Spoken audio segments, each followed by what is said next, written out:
Dear students, this question based on the standing waves. So I am reading it out for you. Consider the apparatus shown in figure where the hanging object has mass capital M and the string is vibrating in its second harmonic. The vibrating blade at the left maintains constant frequency. The wind begins to blow to the right, applying a constant horizontal force F on the hanging object. What is the magnitude of the force the wind must apply to the hanging object so that the string vibrates in its first harmonic as shown in figure? Question क्या कह रहा है? ये एक blade है. Earlier ये second harmonic में vibrate हो रहा था, मींस यहां पर और यहां पर नोट्स थे और these are two anti notes. अब क्या है, यहां पर एक कांस्टेंट विंड ब्लो होनी शुरू हुई और वो फोर्स F अप्लाई कर रही है इस कांस्टेंट मास M पर. तो ये जो ब्लेड की जो स्ट्रिंग है टू दिस, ये एक फंडामेंटल मोड में वाइब्रेट होनी शुरू हो गई है. तो हमें निकालना क्या है, इसका मैग्नीट्यूड ऑफ फोर्स F, कि ये कितना फोर्स F अप्लाई हो यहां पर विंड्स का, कि ये जो स्ट्रिंग है वो फर्स्ट हार्मोनिक में या फर्स्ट मोड में वाइब्रेट होना शुरू हो. तो यहां पर एक की आइडिया क्या है इस क्वेश्चन के लिए,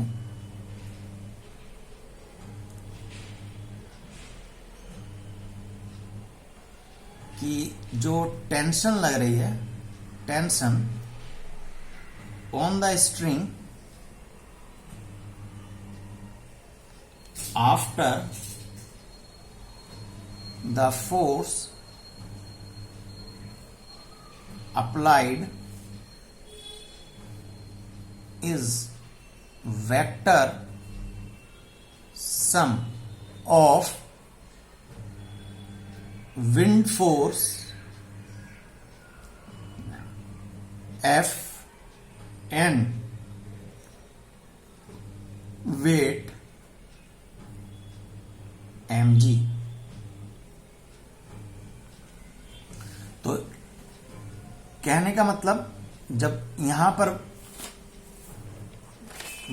पर ये जो विंड जो फोर्स F अप्लाई कर रही है, ठीक है, यहां पर जो ये टेंशन प्रोड्यूस होगी after the wind is flowing, तो वो वेक्टर सम है T आफ्टर. मैं इसको लिख रहा हूं जब विंड ब्लो कर रही है, तो T after the tension after equals to the vector sum of this force F plus mg.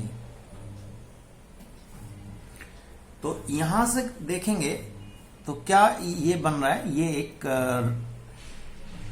Right triangle बन रहा है. तो जहां पर इस तरीके से है कि एक फोर्स F विंड जो है अप्लाई कर रही है और weight mg is downward direction, ठीक है. इन दोनों का total sum is now T after. तो इन दोनों वेक्टर्स का sum is now this T after.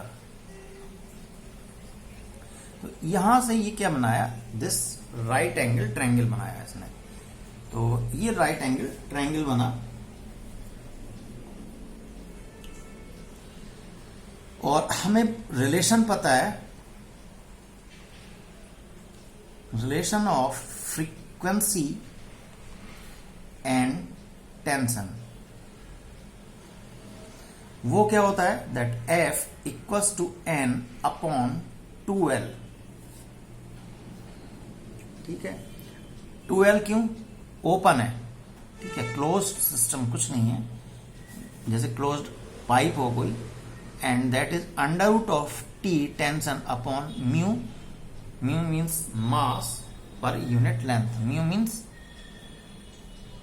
Mass per unit length. ठीक है,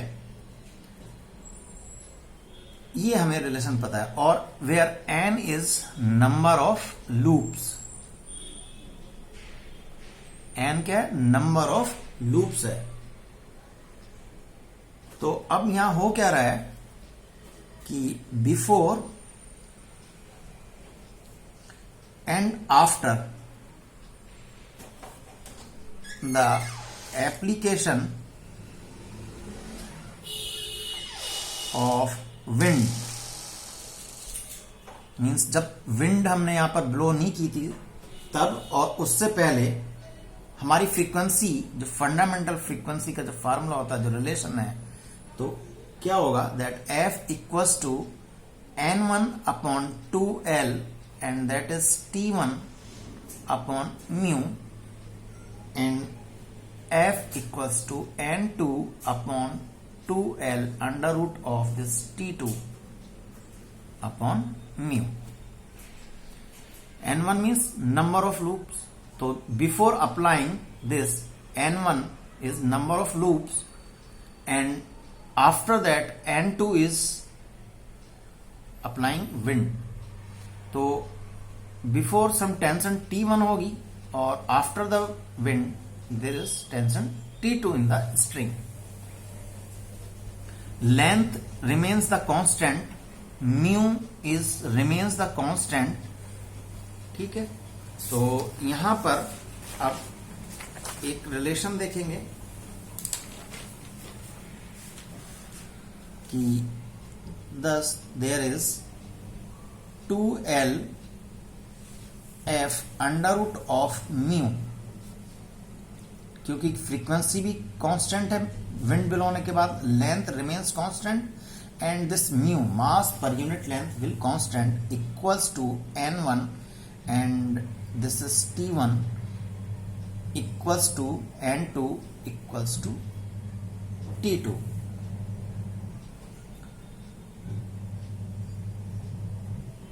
यहां इन दोनों को हेंस ऐसे कर लें कि n1 under root of t1 equals to n2 under root of t2।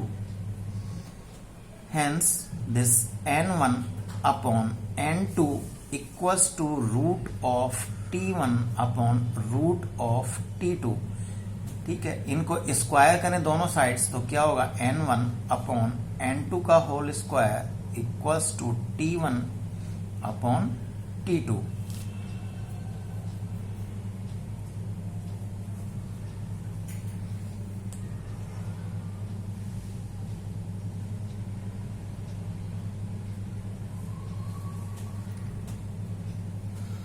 और यहां से अब क्या करेंगे, हमें t2 tension t2 is after wind जो ब्लो हुई है, तो उसको कैलकुलेट कर लें। तो यहां से t2 क्या आएगी, this t1 upon n1 upon n2 का होल स्क्वायर, ठीक है।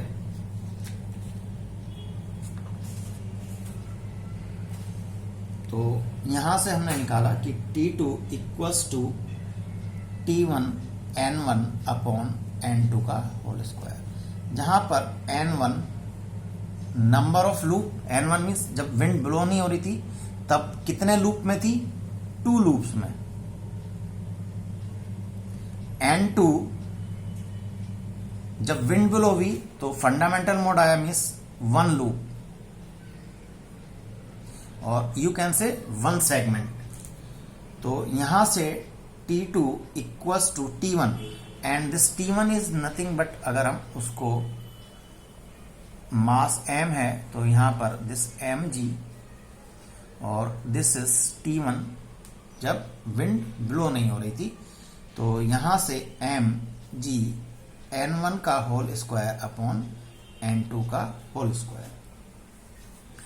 Putting this n1 and n2 in this, hence this t2 comes out be 4mg।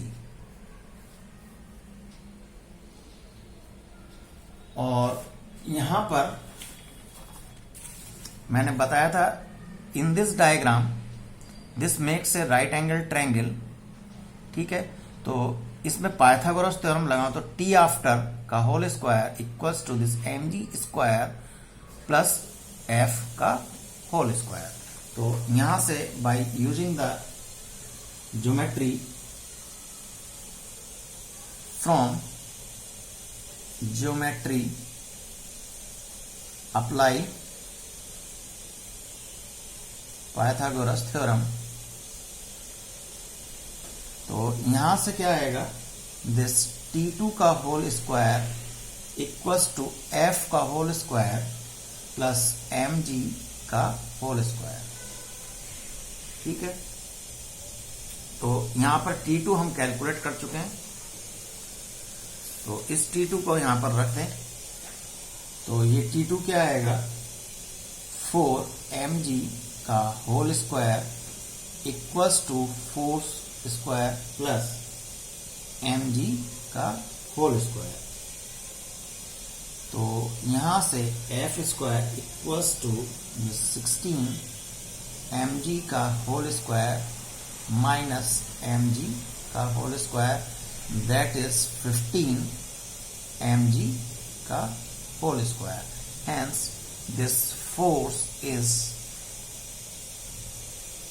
Under root of 15 into mg। तो कितना फोर्स अप्लाई करे विंड कि वो फंडामेंटल मोड में vibrate होनी चाहिए, तो इतना विंड जो है फोर्स अप्लाई करेगी, this under root of 15 into mg। So this is the final answer. Thank you.